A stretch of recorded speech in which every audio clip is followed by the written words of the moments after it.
So, nothing crazy, okay? All these are saying, see these, you remember seeing the alligators in elementary school? You ever seen these? That's all these are. They're just the alligators. Sometimes they have extra little sticks on the bottom. That means greater than or less than or equal to, okay? If they have the little stick on the bottom, like in particular this one, that one says in words, this will say like X, the alligator eats the bigger thing, so it goes like this. X is greater than 1. This one here, the only subtle difference is that there's a little stick on the end. So you always read like left to right, right? And so you're going to say, well, there's one instance where you don't, and that's actually kind of useful, and I'll show you that in a sec. Actually, you know what? It is good that you see, you're going to see this in grade 11. I forgot there is one spot you see this in grade 11. Actually, no, because you're in the pre-IB, you see it in grade 10. So you do use this. And I'll talk about that in a sec, okay? You do use this next year, which is kind of funny. You don't do it in the regular 10, but you being in the pre-IB, you do use it next year. And I only just came to that realization because I've never taught the grade 10 pre-IB, but I know what's in it, and I forgot it, okay? So here, this one says X is less than. Am I going to leave it less than? What's the other part of it? Or equal to -2. That's what that says, okay? These things are just funny symbols because obviously you don't want to have to write this out all the time. That's annoying, right? So instead of having to do that, we just write the symbol less than or greater than, okay? Now this one here, this is what made me think of this. You use this in grade 10, or you will now. You specifically. When I see something like this, you can read it left to right, but I sometimes find it more beneficial to start in the middle and read outward. So basically that one says, if I'm standing at X, it says that X is greater than or equal to -3, but it's also less than 4. Okay, that's what that's. I'm not going to write all that one out, but you stand in the middle and you read outward. So X is greater than or equal to -3, or X is less than 4. Okay, you'll notice there's a key distinction there. You don't have the less than or equal to on that second piece. That's going to come. I'll show you what that means in a sec. Okay? And then the last one is, do we know what that means? Have we ever seen this before? This takes me a long time to find it on my keyboard, but you all have this on your keyboard. You can type it in, like if you're in Word or something. Do we know what that stands for? Yeah? It's the absolute value. Okay, and the absolute value means no matter what, your answer is going to be positive. Okay, so it's basically like another word of saying, so it's the absolute value. Oops. I haven't written in a week. I'm sure you guys are the same way. Absolute value, another way to write that is the magnitude.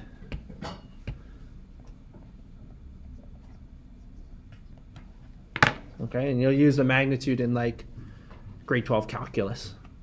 Okay. Does anybody have any questions? So that just says the magnitude or the absolute value is less than 3. Okay. Questions, comments, concerns so far? I'm going to show you how to graph these on the number line. This is not too bad. Not too bad. Okay. So let's start with A. These are all lettered. Here's A, B, C, and D, and then they've provided the appropriate number lines for each of these questions. So we'll just plot A on A and B on B and so on and so on. Okay. So for A tells us X is greater than 1. Okay. Where am I going? Let's start with the number piece first. It's 2 pieces. I'm not going to tell you the second piece yet. So it just basically means that like if X is greater than 1, it takes on all values greater than 1. Would everybody agree? That's what that says. Okay, now the key distinction here is it does not include 1. Why does it not include 1? Elizabeth? bigger. It says greater. We know that. That's all right. It says x is greater than 1. But does it include 1? Declan shaking his head no. Why no? Because it says that it has to be greater than. Okay. There's no equal. There's no equal. There's no equal. Right? And so it's not ever actually equal to 1. It's just all numbers bigger than 1. So that means like as small as you could ever possibly get, 1.00001 and on, basically is what that means, right? It's never actually 1. And so we need a way to like signify that, right? So we know what I would say in terms of graphing on a number line. I would say the first piece is here like this. Okay, I'm going to start at 1 and I'm going to go over like this. Okay, that's the first piece. That's everything greater than 1. Okay, but the second piece is you need to tell me, is it equal to or not equal to? And you do that in the form of either a colored in dot or an open dot. Which one do you think I should leave there? Colored in or open? Declan? I didn't put my hand up. Oh, sorry. Okay. Which one? Colored in, 50-50. You take a guess. Colored in or not colored in? Elizabeth? And why would you guess not colored in? I don't know. It's like you could treat it like a hole. It's not actually there. Okay? So that's, you only color it in if it tells you that it's equal to, because then it's an actual point, right? That actually goes through 1, and then you can color it in. But if it says it's just greater than, you just leave it as an open dot. Does anybody have any issues with that? Because honestly, it's not that bad. Okay, it's just one of these things that, like, I suppose in hindsight now, teaching grade 11 and talking about this in a particular unit, it would be beneficial for you all to have seen this going into that unit now. Okay, which is probably why it's appearing in the grade 9. Okay. It's just a skill that I think we just have to give you a skill and then ask you questions about it and you'll use it later. Okay. So what if this one here, we could do B now, right? So we could say x is less than or equal to -2. So just be careful. Don't go to 2. Right? Don't go to 2. It's -2. It's less than -2. We'll go identify where -2 is. It's right here. Okay. And you're going to include all the values less than -2. Okay? But this time, is it going to color in or is it going to be open?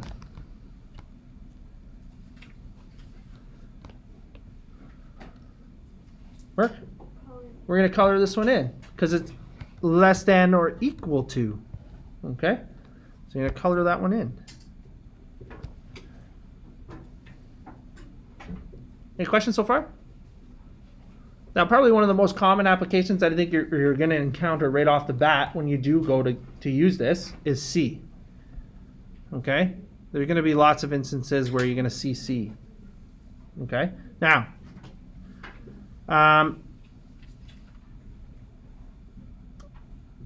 anybody want to have a go at C? What does C include? Let's draw our line first, and then we'll worry about the endpoints. These are like boundaries, if you will, right? They're like you can't go any lower than a certain value, you can't go any higher than another value. So we can include everything in between, though, right? And so what I would say is, okay, well, let's look at the two boundaries. We're going -3 to +4. So I'd say, okay, well, -3 to +4 is here. And then worry about what is actually happening at each boundary. So it says, okay, x is greater than or equal to -3. Well, if it's equal to, then you can color it in. Okay, but on the other end, it doesn't actually ever reach 4, does it? Because it doesn't say equal to. So leave it as a open dot.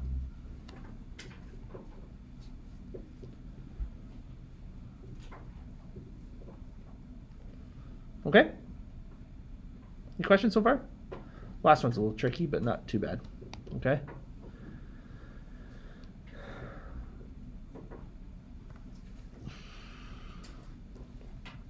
Okay, for the last one, the absolute value of x is less than 3. What that says is there's only two possible values, okay? One of which being, if you took the absolute value of negative 3, that's going to equal 3. And the absolute value of 3 is also 3. Okay, the best way, I think, without overcomplicating that, because you've never seen an absolute value graph before, if I were to actually plot, I'll move up in a sec. If I were to plot y equals the absolute value of x, this is a graph you're going to see in grade 11. This is like, if I put this on an xy grid, you don't need to know this. I'm just trying to lock in the absolute value idea for you. Anytime you plug in an x value, the y value always comes out to be positive. So when you create a table of values for this, if I were to do our normal negative 2, 0, 1, and 2, and you plug in all these values into x and y, you get, when I plug in negative 2, it comes out to be 2. When I plug in negative 1, it comes 1, 0, 0, 1, and 2. So that graph looks like this.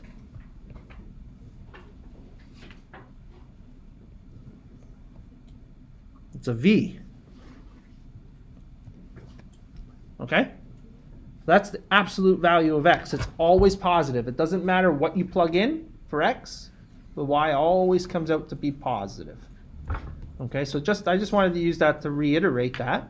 So when I come back up here and I look at this, well, this statement is a little tricky of a statement, right? Because it says like the absolute value of x has to be less than 3. Well, there's only two values I can plug in there to make that true. It's 3 and negative 3.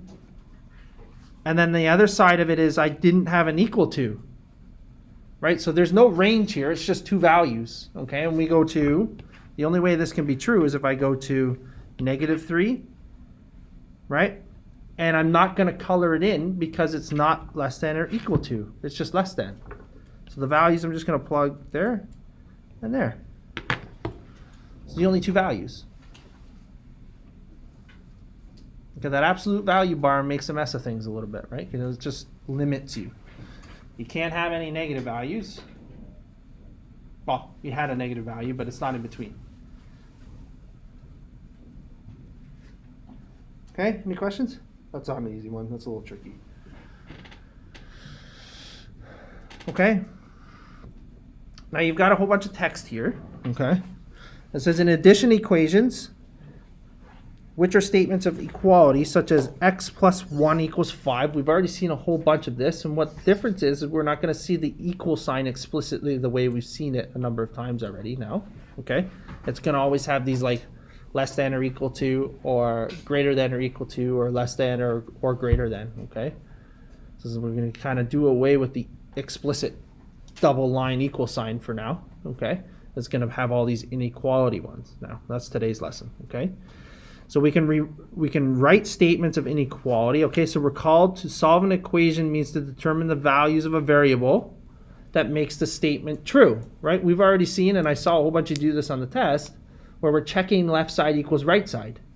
That has not changed. These are linear equations. They're just linear inequalities. Okay, so we're trying to solve for values of x that still make left side equals right side. The only difference is now we don't have a double line equal sign where we're checking left side equals right side. We might be checking left side is less than or equal to right side. It's the exact same work. It's just we're just changing the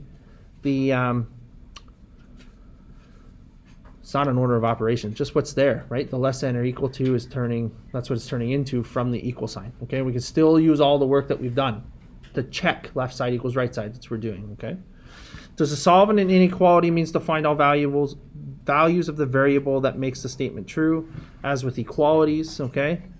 So there's your distinction. We have inequalities and equalities, okay? We can perform operations, the same order of operations, addition, subtraction, multiplication, division, all that stuff like usual.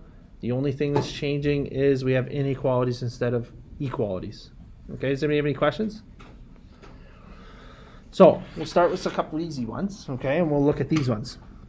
There's nothing really going on. There's no variable here, so this is not too bad. When we get down to the second page, then we'll have a variable in there and we'll start dealing with that, okay? But for right now, like, we could move stuff around. That's what this is going to do, right? So for instance, I could take away 1 from both sides, and then I would have 5 is greater than 4 take away 1. Is this or is this not true? 5 is greater than 3. The same way, if I had left it alone, I would have had 1 plus 5. Well, that's 6. That's greater than 4. That's also true. Okay?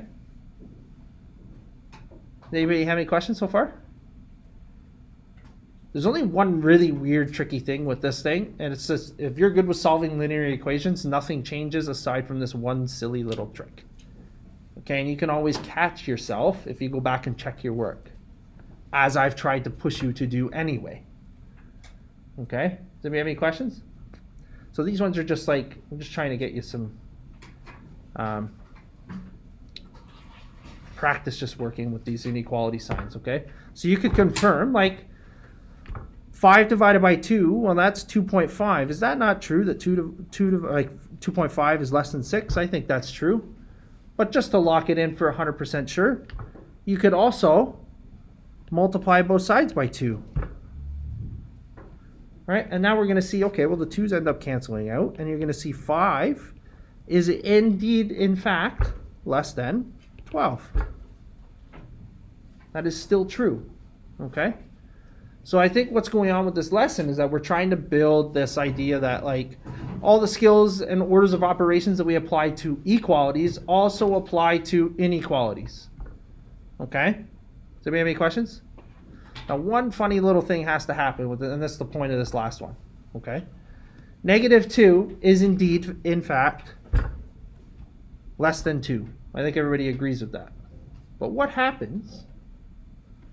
What happens if I decided to, just like the rest of this, if I just decided to switch something from one side to the other? And that something being, if I divide it by -1. What happens? Anybody tell me? What ends up happening? Well, we get a negative cancels with a negative, right? And now I'm going to get what on the right side? Now I'm going to get 2 less than -2. There? Yeah. Okay, so this is your one sticky situation with dealing with these kinds of questions, the inequalities.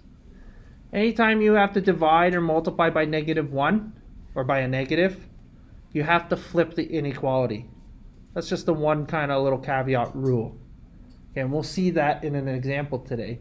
But that's pretty clear, right? Like if I were to do the same work that I've been running with on the other 2 questions there, and I divide both sides by -1, this isn't true.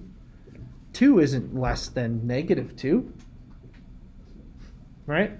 So anytime you divide by a negative, or multiply by a negative, you have to flip the inequality sign. Okay? Any questions? So this isn't true, obviously.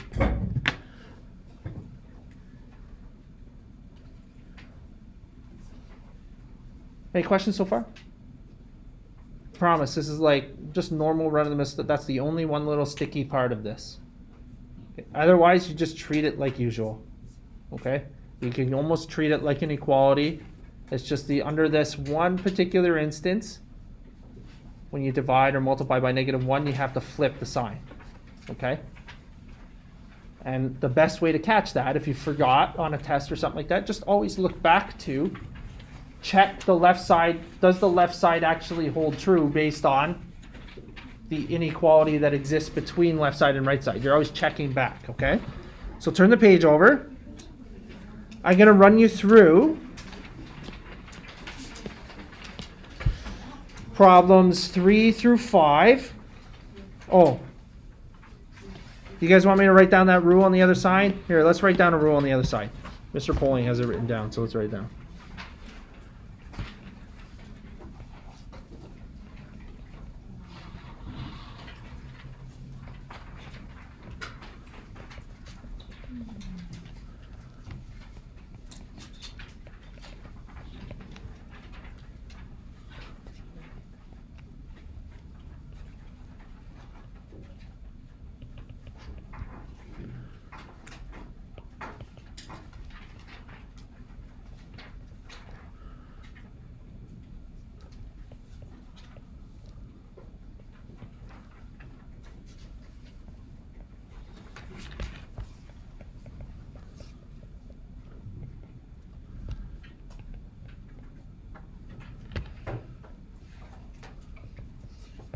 Right? So when we divide or multiply both sides of an inequality by a negative value, we must flip the inequality, okay? That's just a little rule for you. I'll let you get caught up and write that down, okay?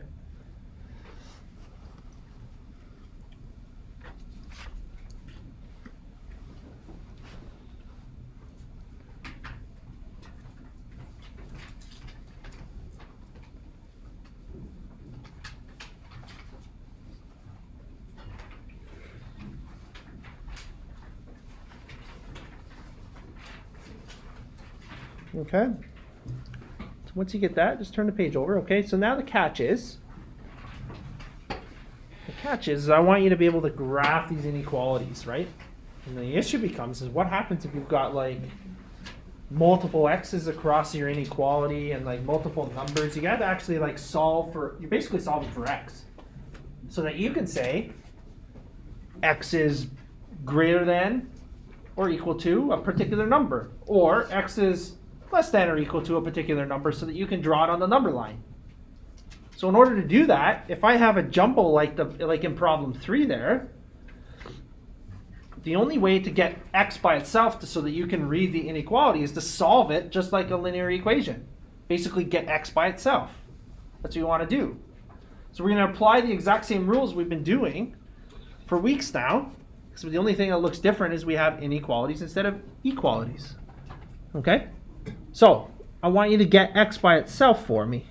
Okay?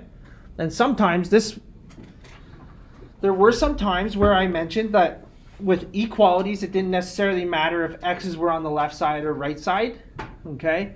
That was just based on like personal preference, whether or not you wanted to deal with positive or negatives. This time, there is a workaround having to flip the inequality, and that is if you can try and get your x's on a side, like left side versus right side, in a way that you don't have a negative in front of x, then you don't have to flip the inequality. Does anybody have any questions with that? So maybe the best way for me to would be just to show you that. So I'll do this question 2 ways because I think it is possible to get a negative in front of one of them. Okay? So I'll do this in 2 ways. I'll try and save some room. The first way, I'll do it the smart way, what I would think would be the smart way. Okay? So that you don't have to worry about flipping the inequality. And then I'll show you the second way where, like, if you just did it free will and then decided at the end that you had a negative in front of x, then you would have to flip the inequality. So I'll show both ways, okay? And then eventually graph it, okay? So, to me, I think this would be the smart way. I mean, this is what I'm saying. If I don't want a negative in front of x, then I want to have like a larger number take away a smaller number. Would everybody agree? So that you stay in the positives. So when I look at that inequality there, I have 3x is less than or equal to 5x plus 12. What I think I want to do, so that I ensure I get a positive value in front of x, or a positive coefficient, is take away 3x from both sides. Okay, and then that's going to go like this, okay? I'll just do one step at a time just to keep it, again, this is no different than an equal sign. It's just, I'm just going to do one step at a time. So if I take away 3x from both sides, that creates a 0 pair there. So I'm going to get 0 is less than 5x, take away 3x, plus 12. Did everybody follow what I did? Now I've strategically done that because I know now I'm going to get a positive value in front of x, and I don't have to worry about flipping the inequality. Does that make sense, everybody? Had you have moved that 5x to the left side, you would have had 3x take away 5x. That would have been negative 2x. Now you have to flip the inequality because of that negative sign that's in front of x. So you can be smart with this. It's not that it's smart. It's just less work. It's just less work, right? You try to avoid getting a negative value in front of x so that you don't have to flip the, it's just one less thing to think of, okay? And all that is just, you're just trying to like be a little bit more strategic in your solving, okay? So this is what we've got. Now I don't have It's still organizing, right? So I still have x's on one side and I still have numbers on that same side. So I want you to get them on either side, left side and right side, right, respectively. So the next step might be to take away 12 from both sides. So I'm going to get negative 12 is less than 5x take away 3x is going to be 2x.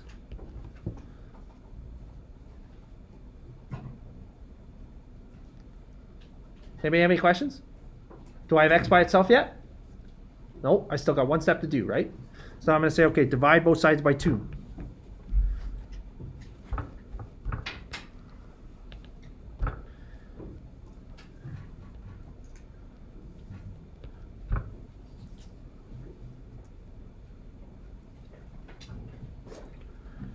Now, how are you going to read that?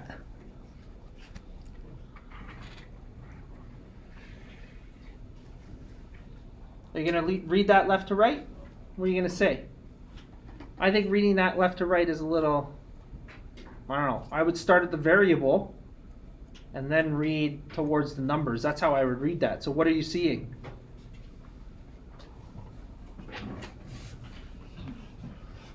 Like when I have to go graph this now, Sarah, yeah? X is greater than negative 6. Yeah, I would say I would start at the variable and read towards the numbers. That's how I would read these inequalities. So x is greater than negative 6. That's not too bad to conceptualize. That'd be a little harder to go negative 6 is less than x. I don't necessarily know what that is. That's tougher, I think. Just start at your variable and go x is greater than negative 6. And I already showed you on the other side how to graph that. So if x is greater than negative 6, that includes all the numbers to the right of negative 6. So we can go up to our line, our number line. Oh, we didn't label it.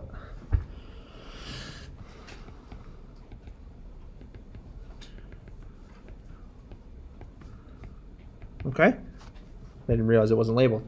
So we got to go up and we're going to say x is greater than negative 6. Okay, well, it's going to include all the numbers to the right side of negative 6. And I suppose, are you just going to leave it like that?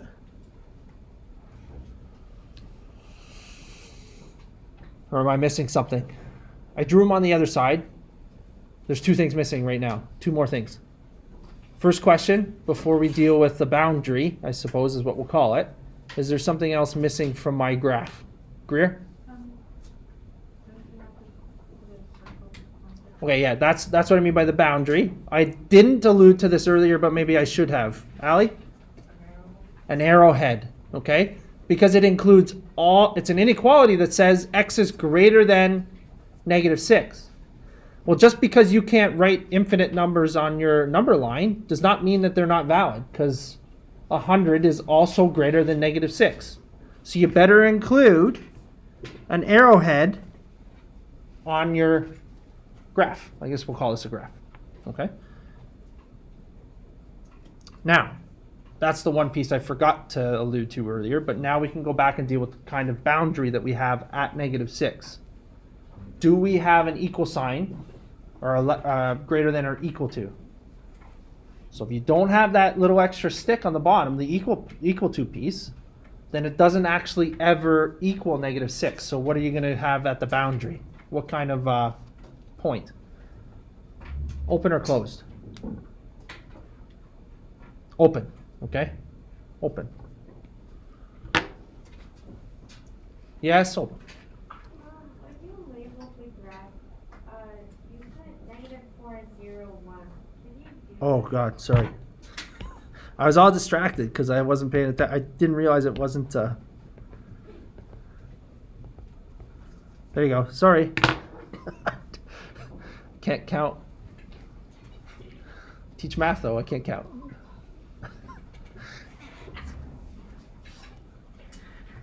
All right. Is anybody stressed? It's not that bad. Not that bad. You already a large number because I already saw your tests. The solving section on the test is very, very good. That's all this is. Just solving with one extra little twist. It's not an equal sign anymore. It's a greater than or equal to or less than or equal to. It's the same work though. And then all you have to remember is if you have to divide or multiply by -1, you got to flip the sign. Okay?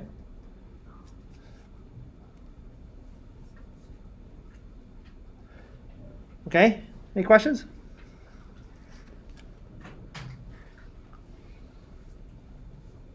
So let's do the next one. Okay, it's just, you just look at it and go, oh, this is just one step more complicated. Like you can imagine if instead of like in the middle here, I had just an equal sign. You know how to do that. Don't be stressed by a different symbol on the page. You're just doing the same work. Okay, I want you to give me x by itself. Okay, maybe this one. I'll do this one in the not smart way. Oh, yeah, I can't. The more work way, I'll say, not smart way. I'll do the way that requires more work. How about I'll do it this time, okay? So, you can either recognize this or not. It's not a big deal. It's just one extra step for you at the very end. So let's say you didn't recognize that you could bring this 2 to the other side of the inequality. I'll get rid of that equal sign because that's going to throw people off. Let's say you brought the 3 to the other side instead. Right? So I'm going to take away 3x from both sides. And then I'm going to take away 8 from both sides. Everybody see what I'm doing? I'm going to rewrite the inequality. Okay, so I'm going to have, okay, well, negative 3x plus 3x, that's a 0 pair. And negative 8 plus 8, that's a 0 pair. Okay, so now I'm going to rewrite this just with my 0 pairs not there anymore, basically, right? So I'm going to have negative 8 take away 7 is greater than or equal to negative 2x take away 3x. Okay, and again, if you wanted to have those inequalities go the other way, then just go, by all means, go for it, okay?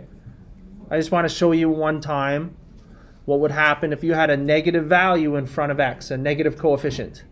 You'd have to deal with that in a particular way. Okay, so negative 8 take away 7 be negative 15.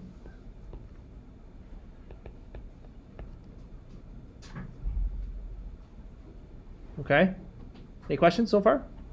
Just like regular solving.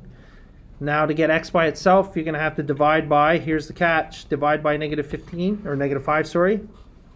And x, oops, we're going to have 3 is greater than or equal to x. Now, let's see what happens if we say, again, starting from the variable and reading towards the numbers. Let's see what happens if I plug in numbers into my statement up here. I'm going to get rid of these 0 pair work. Okay. This is what I mean at the very end of your inequality questions. It might be a good idea to go back and check and see if something is true. Okay. So let's just do a little check to see if we're true or not. Okay. So x, this reads off as x is less than 3. What's a number less than 3? Give me a nice number. Elizabeth? No. 2. Let's just plug in 2. So let's go back to our inequality. So let's say x equals 2. Okay? I'm just checking. It says x is less than 3 or equal to, I suppose. Let's check 2. So go back and check it in here and see if that left side remains greater than the right side. That's what I'm checking. So let's just do that. 3 times 2 minus 7, that has to be greater than or equal to 8 minus 2 times 2. In order for that to be true, in order for your answer to make sense, that has to be true. Does everybody agree? Because that's what the inequality is saying. And if you're saying that x is less than negative 3, less than or greater than, x is less than or equal to 3, then if you pick a value that is actually less than or equal to 3 and you plug it in, it better hold true. So let's check it. 3 times 2 is 6, take away 7, has to be greater than or equal to 8, take away 4. Well, it looks like I get negative 1 is greater than or equal to 4. That doesn't make any sense, does it? Everybody see what I'm saying?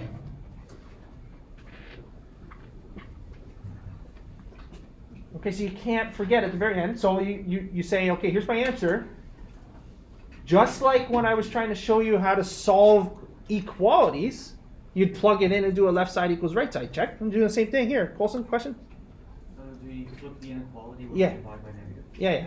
So as soon as you divide, if you were not savvy enough in the moment because you're under a rush in a test, if you didn't recognize the fact that you could have moved this 2 to the other side and gotten a, instead of bringing the 3 the other way, and gotten a positive value in front of x, not a big deal, right?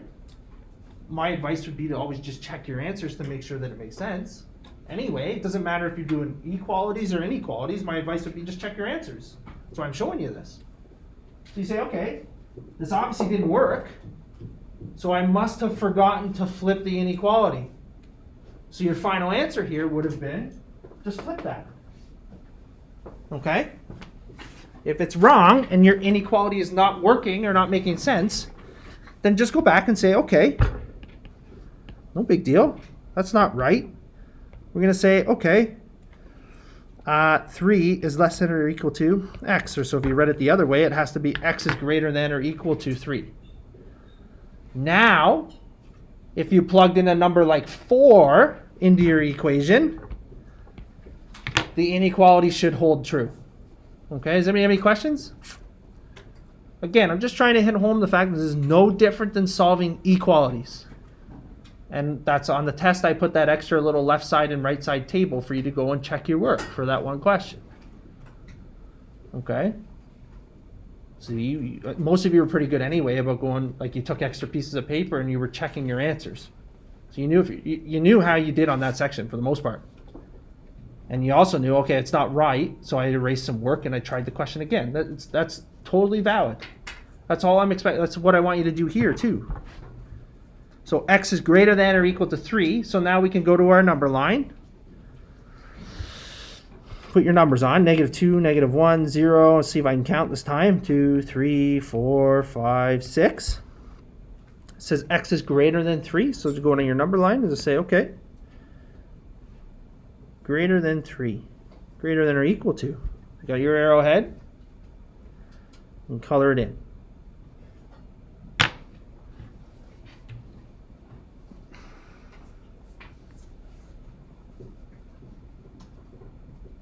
Is everybody okay?